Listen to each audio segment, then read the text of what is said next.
This is the Ag Queen Podcast. Hello, everyone. I'm your host, Lori Boyer. This podcast explores the agriculture industry with the movers and shakers of those shaping it. And today I'm visiting with Dr. Rob Johansen. He is a director of economics and policy analysis with the American Sugar Alliance. Let's get started in our interview here today, Dr. Johansen, by talking a little bit more about you and your background. Hey, Lori. Well, thanks so much for having me on the show. It's a real pleasure to be here and to chat with you and your audience. So I've been at the American Sugar Alliance now for about 7 months. I left the U.S. Department of Agriculture, where I had been for a number of years, at the end of January of this year. So it's a new role for me, a new organization. When I was at the Department of Agriculture, I was chief economist in my last role there. So over the past 6 years or so, I was helping with the rollout of a variety of programs that your listeners probably remember. The market facilitation program, a lot of the CFAP programs, but also dealing with, the floods that we saw in 2019. And of course, now we've got, hurricane and drought issues. We can talk about those in a little bit because they really are affecting the sugar producers in the United States. But so I was at I served at the department for a number of years. And prior to that, I went to the University of Minnesota, where I got my PhD in agricultural economics.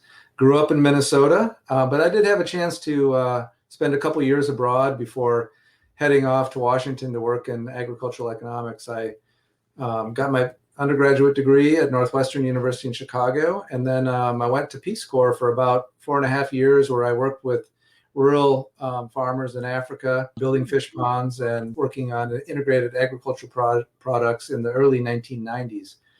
And then following that, I went to Washington to work for USDA and had an opportunity to do some work with the Office of Management and Budget, Congressional Budget Office, as well as the Council of Economic Advisors at the White House. So I've had a good time in Washington, but do have a lot of experience as well working with farmers, and it's a real pleasure to be back with the American Sugar Alliance, working with producers again. It's nice to get out and visit and hear about, the challenges they're facing. But we can get into more about the ASA in a second. Let me just stop there and see if you have any follow-ups on any background information. I don't really have any questions in particular, but just listening to you speak, it's pretty amazing the unique set of skills that you bring to this position, not only because you have a lot of background in economics in general, but working with the USDA, putting together programs, rolling out programs, not just for the sugar industry, but for all of agriculture.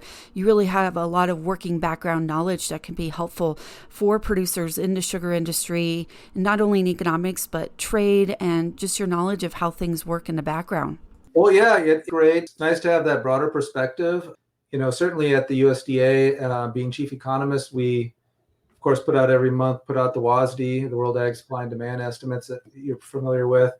So I did get a good background and situation and outlook for all of the commodities, and obviously played a large role in looking at trade policies as well as other domestic policies that affected, livestock producers all the way down to specialty crop producers of fruits and vegetables. So I got a good background in a lot of different areas. I should point out that my predecessor, Jack Roney, just retired. He was in the director role here at the American Sugar Alliance for over 25 years. So he had a real ability to know the history of sugar policy and the program and where it came from, that I'm still really learning a lot about. When you move from all commodities to one commodity, you realize how many nuances and how many details are involved with understanding how certain programs were set up the way they were. So I'm really enjoying that aspect too of the job,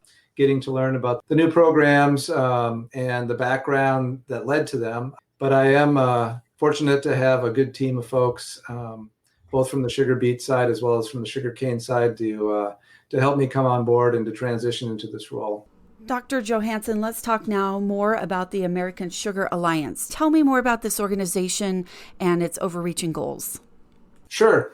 Well, the ASA, or the American Sugar Alliance, again, not to be confused with the American Soybean Association, was formed in 1983. It's a non-for-profit, and it's sort of an umbrella organization, represents all aspects of the U.S. sugar industry. Of course, the sugar policy oftentimes becomes a controversial political issue. So having one organization that represents all the sort of corners of the U.S. industry and to sort of tell our story from one viewpoint is really important. We found out that there's a real strength in being unified and to provide a single message and representation to deliver that message effectively. I'll give you one small part of that story. We know that just comparing American sugar producers to other global producers of sugar, both cane and beet across the globe, we know that U.S. farmers are very efficient, and they do have to also meet very high standards of environmental, consumer, and worker protections. And so we know that the American sugar producer can compete against foreign producers on a level playing field.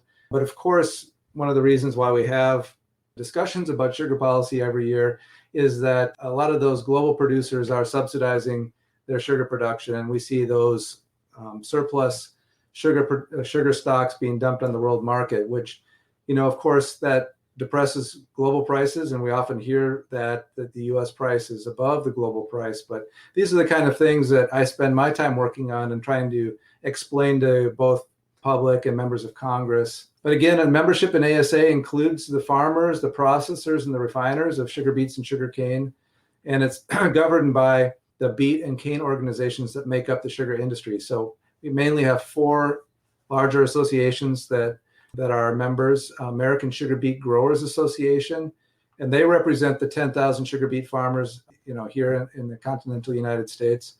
We have the U.S. Sugar Beet Association, which represents the 9 sugar cooperatives, which operate 22 factories in those 11 states that process sugar beet into sugar.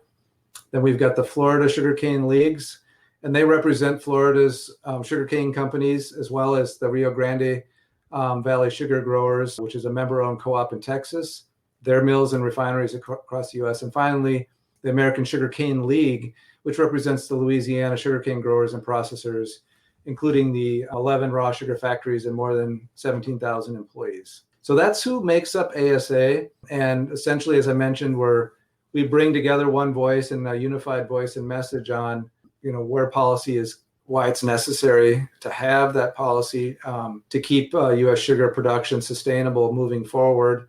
The ASA brings all those aspects of the industry together. We collaborate and share information amongst ourselves. We often are discussing heavily on how to approach different topics. But certainly we ASA serves as a clearinghouse and a sort of mission control for the American sugar sector. I would like to go back, if I may. When you mentioned there's some controversy in the sugar industry, can you elaborate on that a little bit more? Oh, sure. You think about, for example, most commodities in the U.S. are export oriented. So we're always looking to, for example, find new access for our beef in Asia, for example, or find new buyers of corn and soybeans across the globe.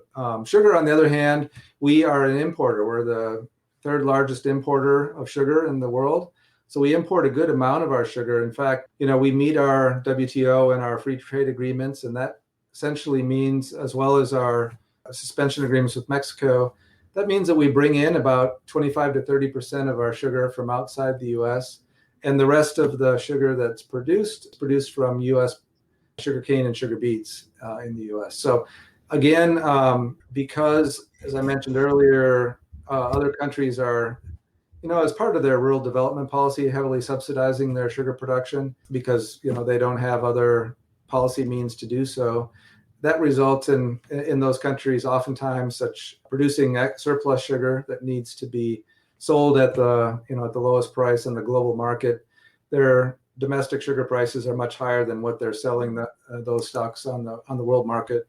So oftentimes you'll see, for example, in the U.S., sugar companies complaining that they can't access more of that global sugar at lower prices compared to having to buy sugar in the United States at a higher price. So that's what I mean by it gets controversial. As I pointed out earlier, U.S. sugar producers are able to compete on a level playing field, but we know it's not a level playing field just because of those global subsidies. We are a large importer. We do bring in a lot of sugar at those global prices. Almost 30% of our sugar is sourced from foreign producers. But we also do know that we've got a vibrant and sustainable sugar sector in the United States, sugar beet and sugar cane, producing roughly half and half of the domestic sugar supply that is, as I mentioned, very efficient and also does meet very high labor and environmental and social standards, labor standards. So we want to make sure that our producers are not being unfairly targeted by foreign subsidies and having to compete against those relatively cheap dumped sugar supplies on the global market. Well, thank you for answering that. Dr. Johansen, that leads us to talking about some of the current things that you were working on there at ASA. Yeah, no, it's there's a lot going on. It seems like both obviously in the U.S. ag economy, which I continue to follow and to brief our members on, but also specific to sugar. So let me talk about a couple of those. With the new administration coming in, President Biden enacted an executive order on America's supply chains. And as a result, one thing that USDA did, one thing that Secretary Vilsack did was put out a request for information on America's supply chains for agriculture. The U.S. sugar industry was able to meet the challenges of the pandemic last year.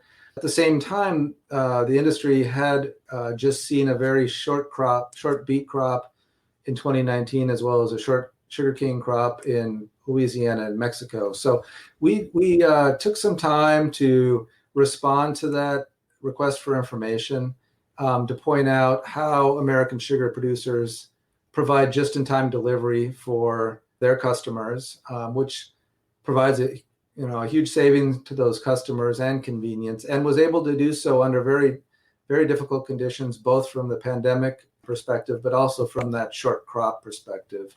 So that was, something that we spent a good amount of time working on this year, just noting that and trying to make sure that the administration understood the importance of how the U.S. sugar industry was able to do that, given the program that's in place right now. Similar to the supply chain discussion that we spent telling in that response for information, right now in the U.S., as you know, we just had Hurricane Ida come through Louisiana that affected a lot of our growers down there.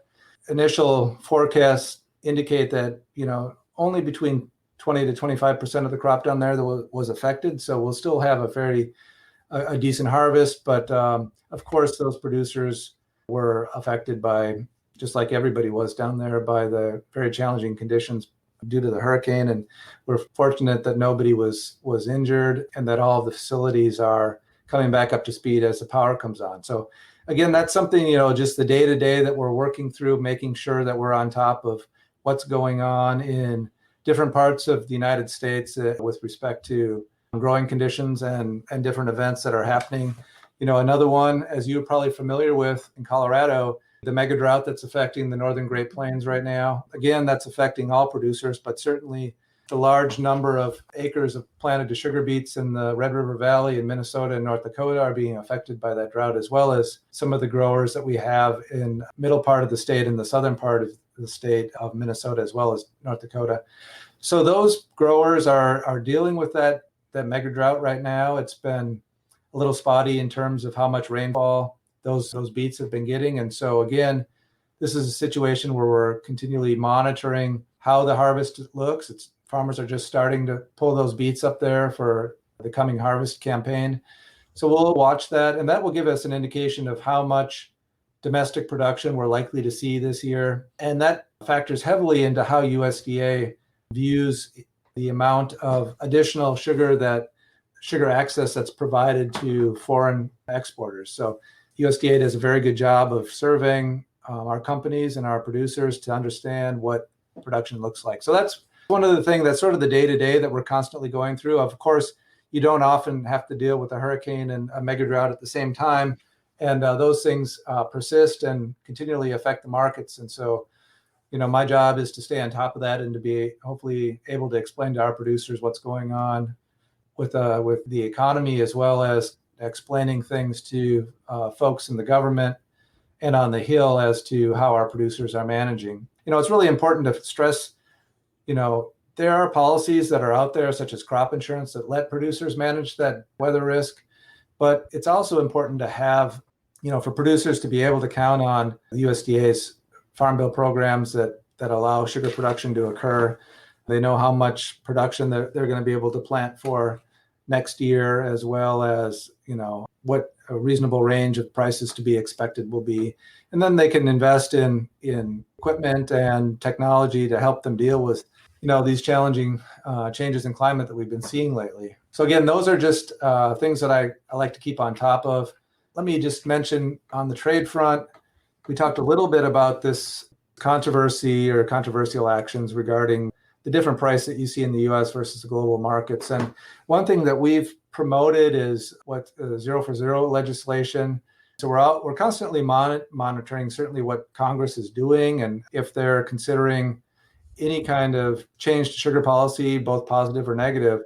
And one thing that we've been working on with some of the folks on the Hill is this Zero for Zero legislation that sort of acknowledges that the U.S. or the global sugar market being one of the most distorted commodity markets there is because of their sort of large number and large levels of foreign subsidies and market interventions that result in dumping. Again, that's the main reason for why we have the policies we have. And as I mentioned, the U.S. is already a very large importer of sugar, the third largest. But the policy does enable, America's producers to be, as efficient as they can to contribute to the food security of our country, provide for that just-in-time delivery. But we would certainly be willing to consider changing that policy once, other countries sort of bring down their distortionary interventions in the global market. So the Zero for Zero approach, and you can see that in some legislation that's been recently introduced by Congresswoman Kamek from Florida and Congressman Kildee from Michigan. If foreign countries give up their production and trade distorting subsidies, the U.S. will also give up its sugar policy. So again, that's something that we continue to work on. We would like to see the global market in sugar be reformed, but it's a long way from occurring. So again, just emphasizing the need for our current program to remain intact until we see those reforms occur on the global market. And then lastly, again, that we continually look at how the U.S. sugar market is operating, both in terms of prices and in terms of our customers. So oftentimes sweetener users, food companies, for example, claim that U.S. sugar policy is raising the U.S. sugar price, and that somehow that's contributing to difficult times for those companies, and that A, they are either losing jobs, or B, that they're looking to move overseas to produce. And so we look into those claims seriously to see how much evidence there is for those claims. And one thing we've noted is oftentimes when sugar prices do move up or down, we don't see those sweetener user companies changing their prices. We notice that generally prices for candy and confectionaries are rising even when sugar prices are coming down. And in fact, we've seen prices fall by about almost 40% since 2010 in real terms for wholesale sugar in the United States. But we note that consumers aren't really seeing the benefit of that. Certainly, both grocery stores have not lowered their retail prices for sugar to that degree, and certainly candy and confectionery and bakeries have not lowered the prices for their products to reflect that lower cost of input. Now, that's understandable. It's because those companies need to spend a lot of money on labor, on energy, on marketing, on transportation. We've noted that sugar is a very small component of even though they're our customers, they're still a small component of their product that those companies are putting out. And those, whether it's labor laws or energy prices or shipping costs, those are a much bigger determinant of the cost of a food item or a determination to outsource production to a Canadian or a Mexican company. So again, those are other items that we're continually working on. Certainly like to see U.S. companies flourish, and we know that sugar-using companies, for example, on the stock exchange, have surpassed the S&P index by more than 170%. So they're doing well, and that's good for us because that means that they're selling lots of products to their clients and their consumers, and that means they're buying a lot of our products. So that's a good thing. Sometimes if they point to us as being a reason for why their profits aren't even higher, we just like to, ground truth that a little bit and make sure that those arguments aren't being completely distorted by some of the folks that are making them. At any rate, I'll stop there. Those are some of the things that we're working on, and certainly happy to answer any questions you might have. Dr. Johansson, I think the only question I have is, could you elaborate a little bit more on how COVID has affected the sugar industry? Sure. Obviously COVID affected the whole supply chain for agricultural products in a lot of different ways. So we can talk a little bit about aspects of that. But the biggest one for sugar, and you probably remember this back in March or April of last year, when COVID really led to complete shutdown of a lot of the restaurants and other hotel industry chains, we saw a huge change in consumer purchasing habits for food. Normally the U.S. consumer or household spends about half of let's put it this way, of all the food that's purchased in America, about half the dollars are going to restaurants and other institutions, and about half are going to grocery stores. Now that changed dramatically during COVID. We saw a huge swing to grocery store purchases as consumers stocked up or worried a little bit about supplies, I think. We saw some hoarding behavior occur with some ag products. But by and large, consumers stayed home and cooked a lot at home and baked a lot at home. And so we saw a big change in our demand moving from our industrial purchasers or our bigger companies to service the consumer demand directly in grocery stores, but also for companies, food companies that were producing baked goods, for example, for grocery store purchases. So it entailed a lot of moving pieces for our producers, for our processing and refining companies to repackage what normally would be bulk shipments that were being sent to some of those larger industrial consumers to smaller bags, whether 50-pound bags or 10-pound bags, or even 4-pound bags that you see on the grocery store shelf. So we saw a big shift in that. As an example, between that March and May period in 2020, we switched and added about almost 53 million more 4-pound bags to meet consumer needs in grocery stores. And as a result, we saw empty grocery store shelves, but not empty of sugar. We saw generally ample supply of sugar in most grocery stores throughout the pandemic. But it did require, a fairly swift and nimble shift in processing and packaging. So that was one effect. Now, in terms of the employee side, of course, COVID affected employees across the country, and labor is an issue for all food manufacturers and as well as food processors. But because over the years, both sugar beet processors as well as sugarcane refineries have put a lot of investment into upgrading and modernizing their facilities, there's a lot of robotics and a lot of mechanization that has gone on in those facilities. And the folks that are working in those facilities are by and large managing, computer run processes, and they can do that from areas that are not like you would see in, for example, a meat packing plant. They're not right next door to their colleagues. Now that didn't happen, in all cases. Certainly we had folks that did get sick, but it really didn't affect overall operations. I think most facilities planned for hiring some additional staff to get through COVID and to run shifts in such a way to minimize the risk of exposure to their employees. Again, I think we sort of point to this past year, this pandemic, as sort of a real highlight for the sugar industry because we didn't have supply chain issues.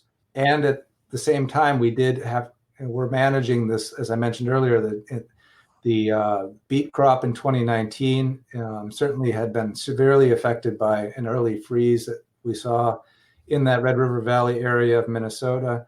So our beet crop was down, and some of those customers had to find new supplies of sugar from other suppliers, whether that were other beet processors or cane refiners. So we did see some shifting of supplies going on related more to the supply side than to the demand side. But by and large, the just-in-time delivery that we sort of pride ourselves on, make sure that our customers don't have to invest in large storage facilities. We store all the sugar until they need it, and then we send it to them so that they get it just when they need it to put it into their products. Now, one thing I have heard, and just put a small caveat on this, when we talk to some of those clients, they have noted that, because they were affected by COVID, their demand shifted as well.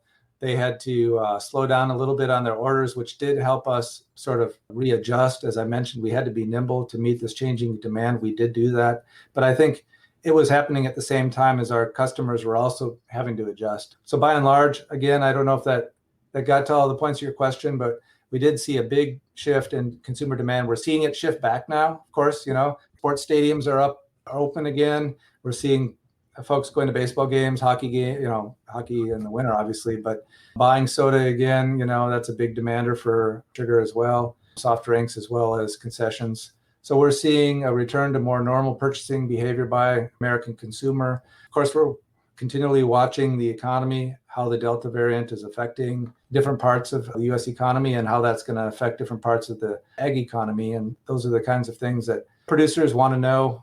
They're heading into harvest right now. They're dealing with weather. And so I think that's mainly what they have in their minds. Once again, my guest here today, Dr. Rob Johansen, Director of Economics and Policy Analysis with the American Sugar Alliance. For more information on the organization, be sure to log on to sugaralliance.org. And that will do it for this week's edition of the Ag Queen Podcast. I'm your host, Lori Boyer.